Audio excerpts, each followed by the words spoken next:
kay San Lucas. Papuri sa iyo, Panginoon. Isang araw ng pamamahinga, si Jesus ay nanyayahang kumain sa bahay ng isang pinuno ng mga Pariseo at binabantayan nilang mabuti ang kanyang mga kilos. Napansin ni Jesus na ang pinipili ng mga inaanyayahan ay ang mga upuang nakalaan sa mga piling panaruhin. Kaya sinabi niya ang talinhagang ito, kapag inaanyayahan kanino man sa isang kasalan, huwag mong pipiliin ang tanging upuan. Baka may inanyayahan lalong tanyag kaysa iyo at lalapit ang nag-anyaya sa iyong dalawa at sasabihin sa iyo, maaari bang ibigay ninyo ang upuang iyan sa taong ito?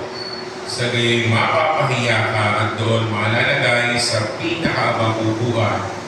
Ang mabuti, kapag naanyayahan ka, doon ka maupo sa pinakaabang upuan, sapagkat paglapit na nag-anyaya sa iyo ay kanyang sasabihin, kaibigan, dini ka na sa kabisera.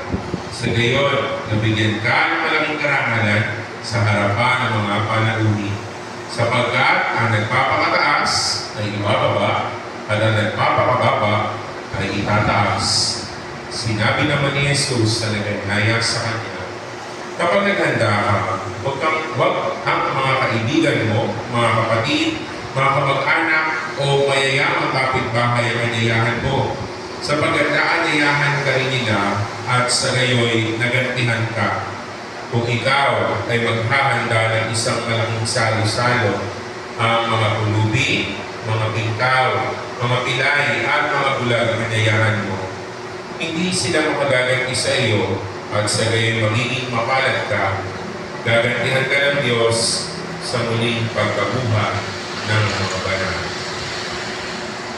Ang mabuting balita ng Panginoon. Pinupuli ka namin, Panginoon Kristo.